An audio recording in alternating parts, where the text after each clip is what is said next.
이것은 스승의 목소리이다. 외침과 어루만짐이다. 이 목소리가 회개하기를 원치 않는 사람들에게 말할 때에는 외침이 되고, 비록 불완전하더라도 하느님과 그분의 말씀을 찾아내려는 착한 뜻을, 하느님과 그분의 말씀을 찾아낸 다음에는 자기를 거룩하게 하려는 착한 뜻을 가진 사람들에게 말할 때에는 어루만짐이 된다. 이 사람들에게는 말씀이 친구의 어루만짐이 되고 예수의 축복이 된다.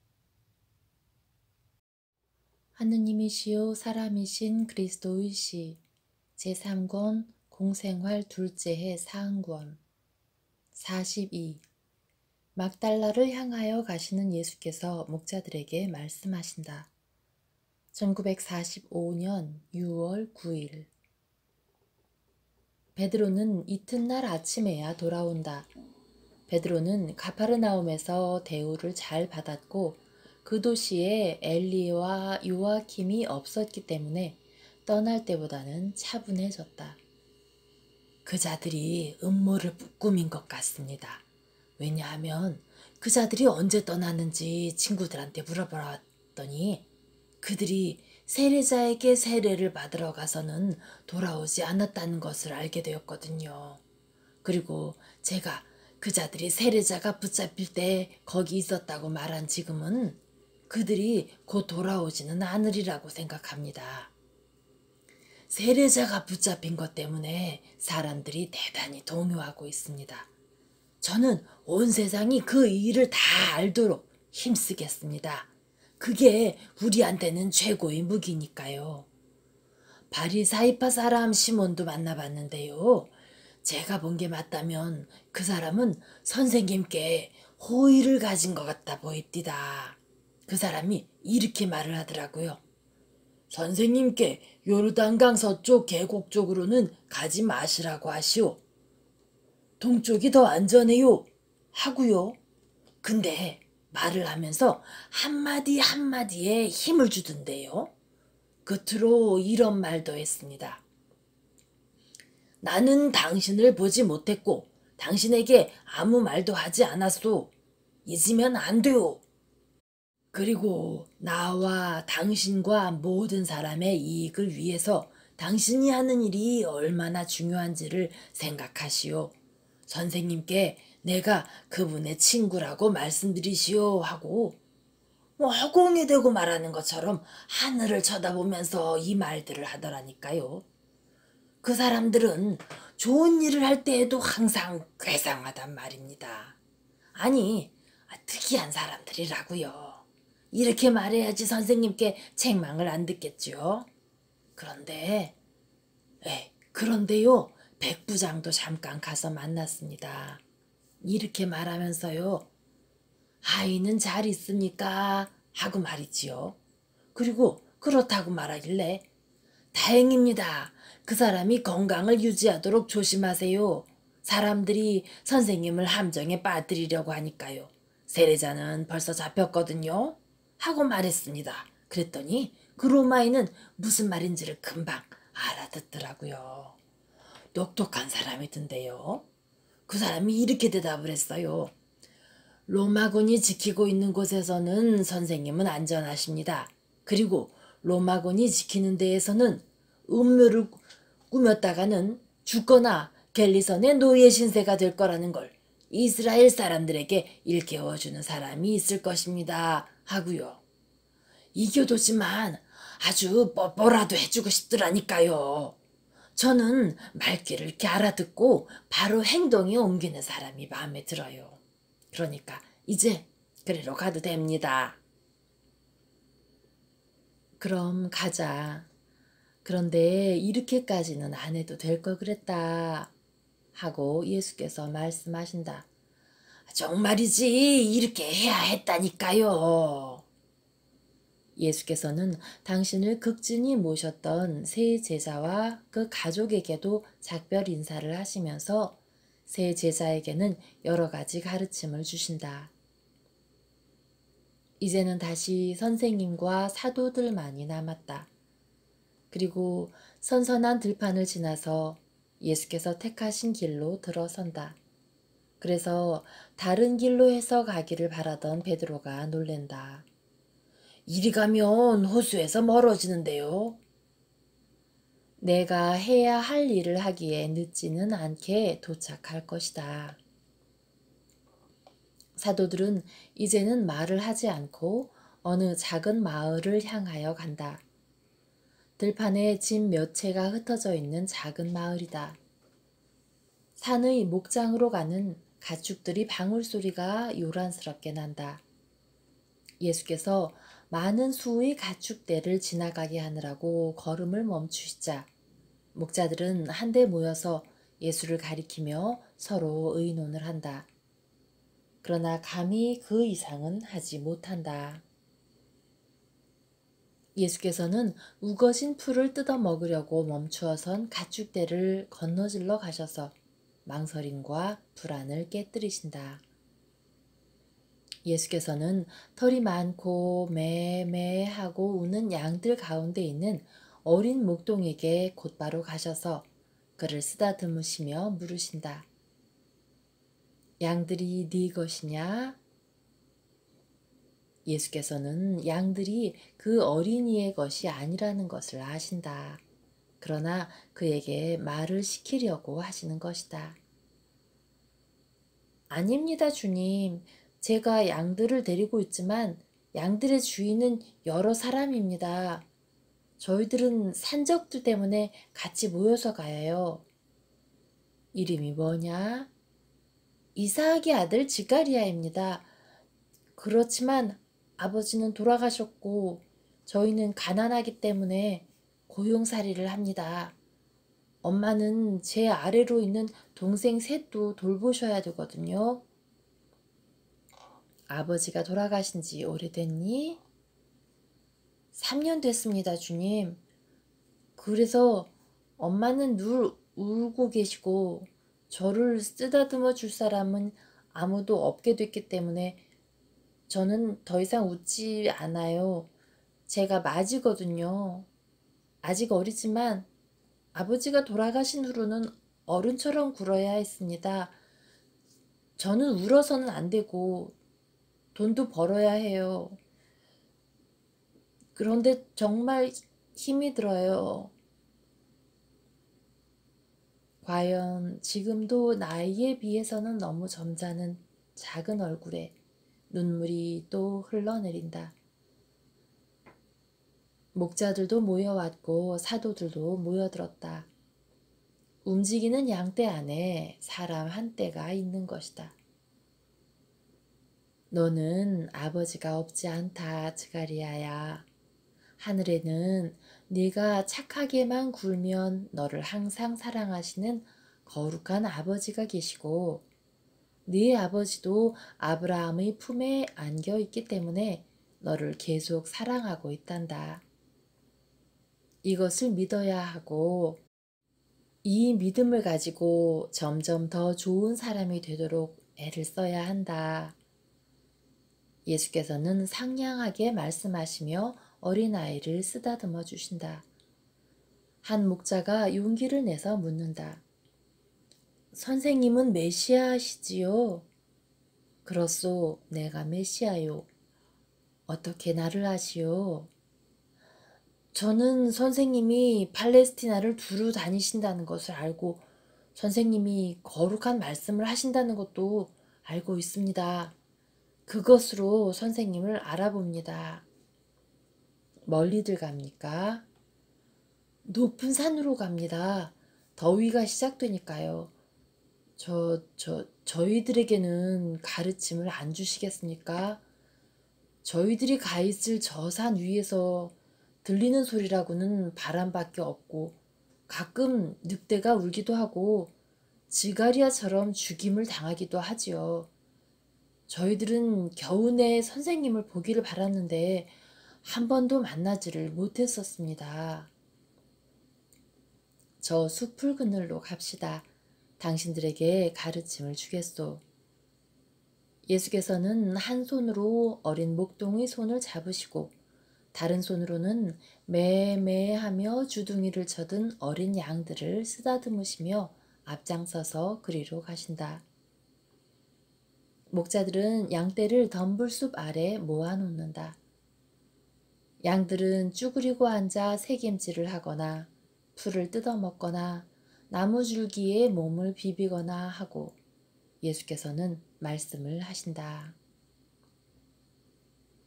여러분은 저희들이 가 있을 저 산 위에선 들리는 소리라고는 바람밖에 없고 가끔 늑대가 울기도 하고 죽임을 당하기도 한다고 말했습니다. 산 위에서 일어나는 그 일들이 사람들의 마음속에서도 똑같이 하느님과 사람과 사탄의 활동으로 일어납니다. 그러니까 여러분은 어떤 곳에서나 가지는 것을 산 위에서도 가질 수 있습니다. 여러분은 율법과 십계명을 충분히 알고 있습니까? 또 꼬마야, 너도? 그러면 다들 잘 알고 있군요. 여러분이 하느님께서 당신 계명으로 알려주신 것을 충실하게 지키면 여러분은 거룩할 것입니다. 세상에서 멀리 떨어져 있는 것을 한탄하지 마시오. 여러분은 그렇게 있음으로 해서 큰 타락에서 보호를 받습니다. 그리고 하느님은 여러분에게서 멀리 떨어져 계시지 않고 사람들 가운데에서보다도 당신이 창조하신 바람과 초목과 물을 통해 그분의 목소리가 말씀하시는 저 고적한 곳에서 더 가까이 계십니다. 이 양떼가 여러분에게 큰 덕행을, 대단히 큰 덕행을 가르칩니다. 이 양떼는 온순하고 말을 잘 듣습니다. 양떼는 얼마 안 되는 것으로 만족하고 그가 가진 것을 고맙게 생각합니다. 양떼는 그들을 돌보고 사랑하는 사람을 사랑하고 그에게 감사할 줄 압니다. 여러분도 그와 같이 하고 이렇게 말하시오. 하느님은 우리의 목자이시고 우리는 그분의 양들이다. 하느님의 눈이 우리를 지키신다. 하느님은 우리를 보호하시고 악습의 근원이 되는 것을 마련해 주시지 않고 생명에 필요한 것을 마련해 주신다 하고 그리고 늑대를 마음에서 멀리 떨어져 있게 하시오. 늑대들은 사탄의 명령을 받아 여러분을 유인해서 나쁜 행동을 하라고 부추기는 고약한 사람들입니다. 그리고 바로 사탄 자신이 여러분을 깎아내리기 위해 여러분더러 죄를 지으라고 부추기는 것입니다. 깨어 있으시오. 여러분은 늑대의 습관을 아시지요? 양들이 순진하고 악의가 없는 그만큼 늑대는 교활합니다. 그놈은 위에서 양들의 습관을 살펴보고 나서 살금살금 다가옵니다. 나무덤불 사이로 기어서 가까이 와서 주의를 끌지 않으려고 돌처럼 움직이지 않고 가만히 있습니다. 풀 사이에 둥글고 커다란 덩어리가 있는 것 같아 보이지 않습니까? 그러나 그 다음에 아무도 지키지 않는다는 것을 확실히 알게 되면 껑충 뛰어내려와 어린 양을 이빨로 낚아챕니다.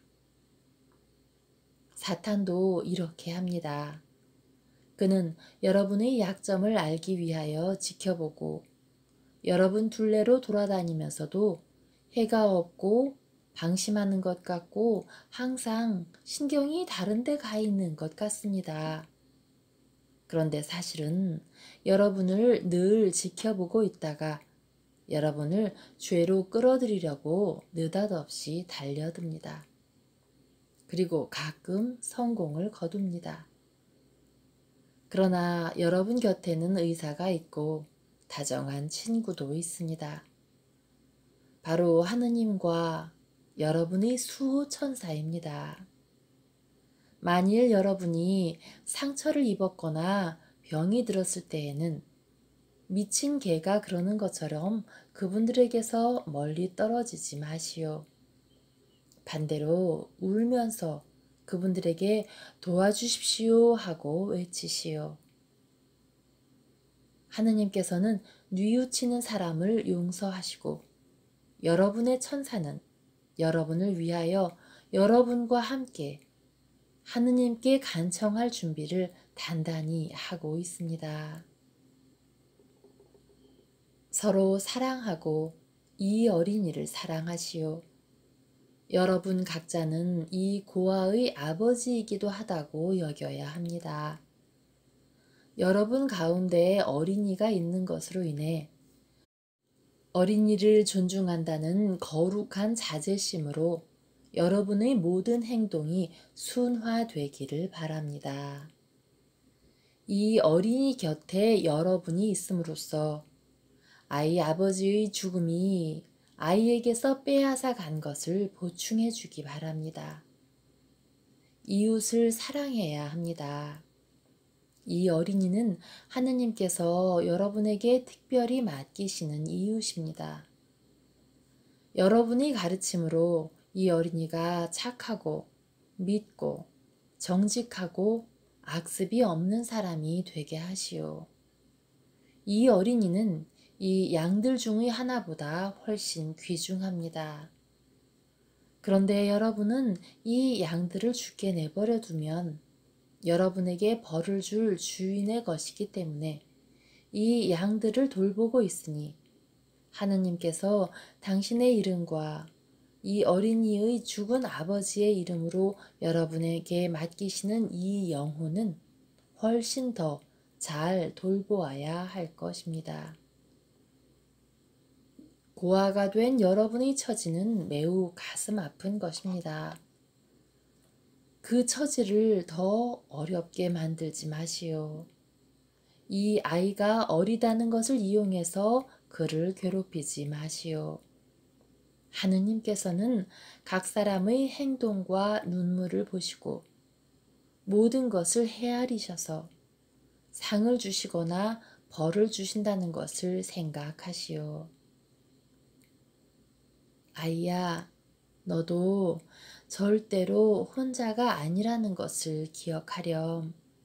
하느님께서 너를 보고 계시고 네 아버지의 영도 너를 보고 있단다.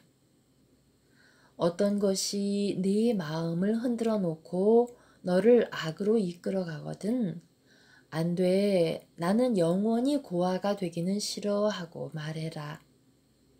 만일 네가 죄를 지어서 내 마음을 지옥에 떨어뜨리면 너는 영원히 고아가 될 거야.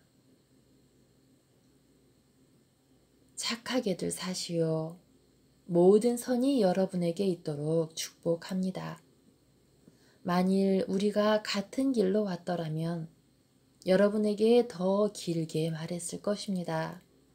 그러나 해가 지평선에 올라오니 여러분도 떠나야 하고 나도 떠나야 합니다. 여러분은 양들이 뜨거운 해를 피하게 해주어야 하고 나는 사람들의 마음에서 격정이라는 더 무섭고 심한 더위를 없애주어야 합니다. 그들이 나를 목자로 보도록 기도하시오. 즈가리아야, 잘 가거라. 착하게 살아라. 여러분에게 평화가 있기를 바랍니다. 예수께서는 어린 목동에게 입맞춤하시고 그에게 강복을 주신다. 그리고 양떼가 천천히 멀어져 가는 것을 지켜보시다가 다시 길을 떠나신다. 선생님은 우리가 사람들의 마음에서 다른 더 심한 더위를 없애러 간다고 말씀하셨는데 어디로 갑니까? 하고 가룟 사람이 묻는다. 아직 그늘이 있는 동안 개울이 있는 데까지 간다. 거기 가서 식사를 하자. 그런 다음 우리가 어디로 가는지 너희가 알게 될 것이다. 예수께서 말씀하신다. 1944년 8월 12일에 네가 보았던 마리아 막달레나의 회심에 대한 두 번째 환시를 여기에 적어 넣어라.